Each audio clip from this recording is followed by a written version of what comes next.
Aturan terbesar dalam hidup adalah bahwa setiap orang suatu hari nanti akan mati. Tapi, bagaimana jika kita bisa mengubah aturan ini? Apa yang akan terjadi jika suatu hari semua kenangan di otak Anda, aroma pertama yang Anda ingat dari masa kecil, momen pertama saat Anda jatuh cinta, ketakutan, dan rahasia Anda dapat disalin ke lingkungan digital dan dijalankan kembali di tubuh lain? Apakah orang yang terbangun di tubuh baru dan berbicara persis seperti Anda itu benar-benar Anda? Bisakah pikiran manusia dicadangkan ke disk eksternal seperti komputer? Jika bisa disalin, apakah ini berarti akhir total dari kematian? Atau dalam proses ini, saat Anda sebenarnya mati, hanya salinan sempurna dari Anda yang terus hidup? Hari ini, kita menguji mimpi terbesar dalam sejarah umat manusia, yaitu keabadian, di perbatasan neurosains dan teknologi.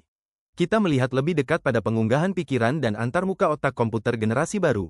Bisakah kita mengubah jiwa kita menjadi kode digital? Untuk memahami ide gila ini, pertama-tama kita harus melihat apa yang terjadi di laboratorium hari ini.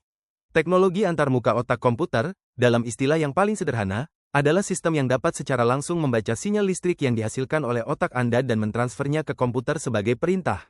Hari ini, perusahaan seperti Neuralink dan Synchron mencapai hal-hal ajaib dengan menanamkan mikrokontroler kecil ke dalam otak manusia.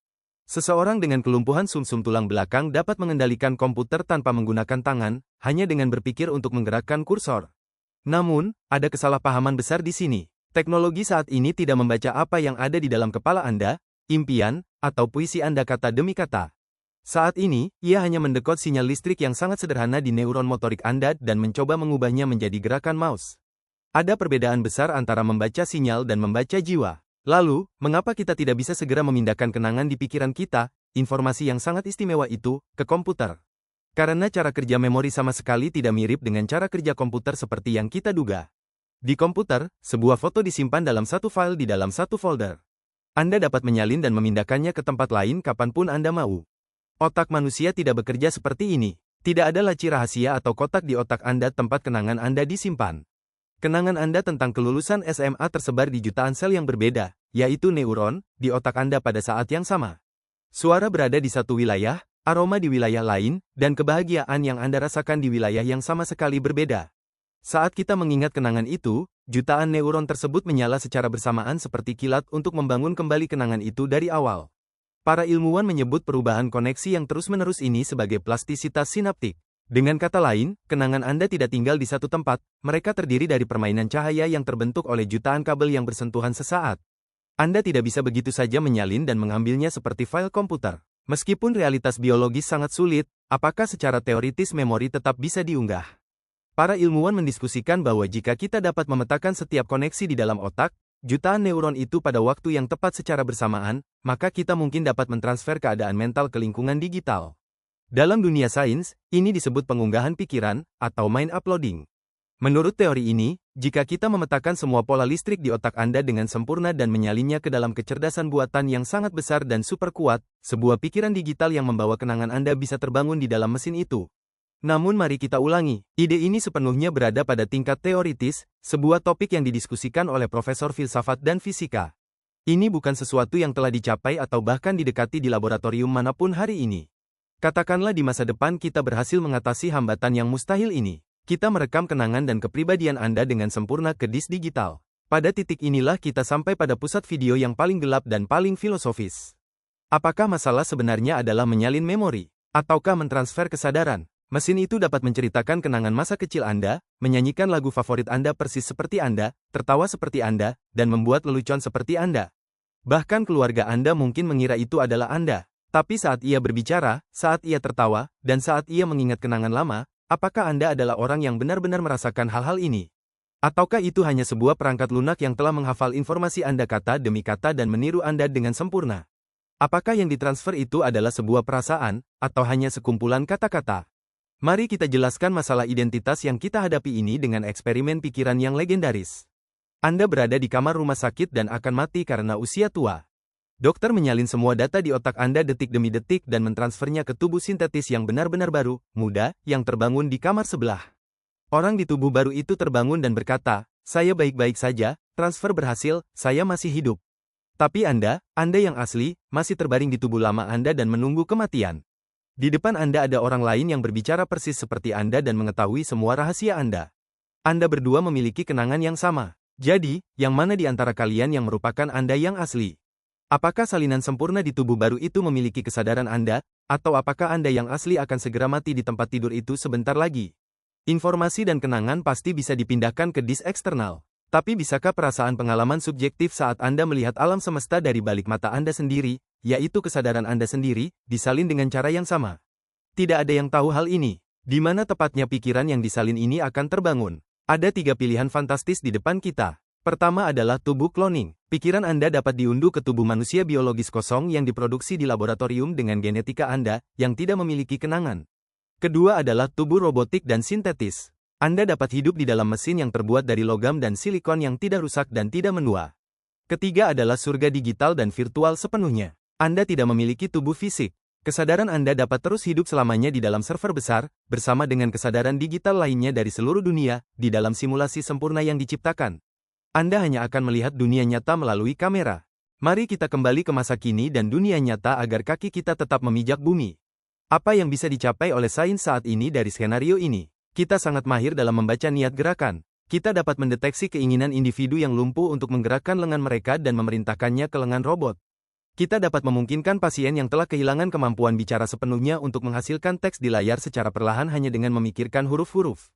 Ini adalah langkah-langkah yang sangat revolusioner bagi dunia medis. Tapi saya ingin memberi Anda pesan yang sangat jelas. Ada perbedaan sebesar samudra antara menemukan huruf apa yang Anda pikirkan di pikiran Anda dengan mentransfer seluruh dunia mental, cinta, ketakutan, dan keberadaan seseorang ke komputer.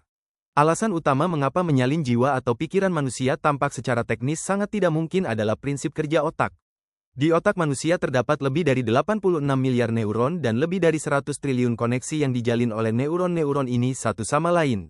Ini bukan perangkat keras yang tetap atau beku seperti motherboard komputer. Otak adalah struktur yang dinamis dan hidup. Ia mereproduksi dirinya sendiri setiap detik dengan reaksi kimia. Setiap kali Anda mempelajari sesuatu yang baru, bahkan saat menonton video ini sekarang, struktur fisik otak Anda berubah dalam sekejap. Otak manusia bukan sekadar seember perangkat keras, ia adalah proses hidup yang mengalir dan berubah terus-menerus pada saat yang sama. Sebagaimana Anda tidak bisa membekukan dan membawa sungai yang mengalir, Anda juga tidak bisa menyalin kesadaran yang mengalir secara persis. Meskipun ada semua hambatan biologis dan filosofis ini, jika kita mencari jawaban untuk pertanyaan utama kita, apakah keabadian itu mungkin? Ada jalan lain di atas meja.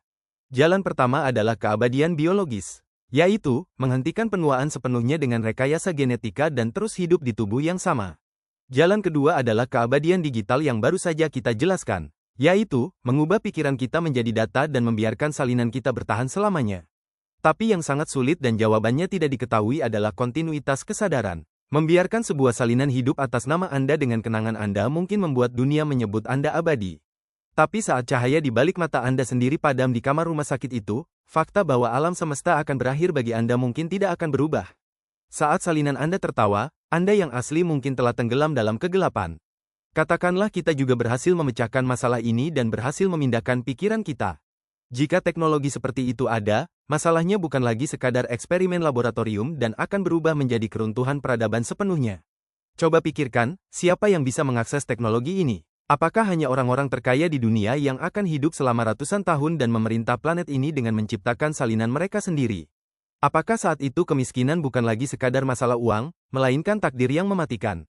Secara hukum, siapa yang akan dianggap sebagai orang? Jika salinan digital Anda melakukan kejahatan, apakah mereka akan menjebloskan tubuh asli Anda atau salinan Anda ke penjara? Jika Anda memiliki dua tubuh, siapa yang akan dicintai oleh pasangan Anda? Warisan akan jatuh ke tangan Anda, yang mana? Seperti yang Anda lihat, teknologi semacam itu dapat menghancurkan semua moralitas, hukum, dan aturan peradaban di dunia dalam hitungan detik.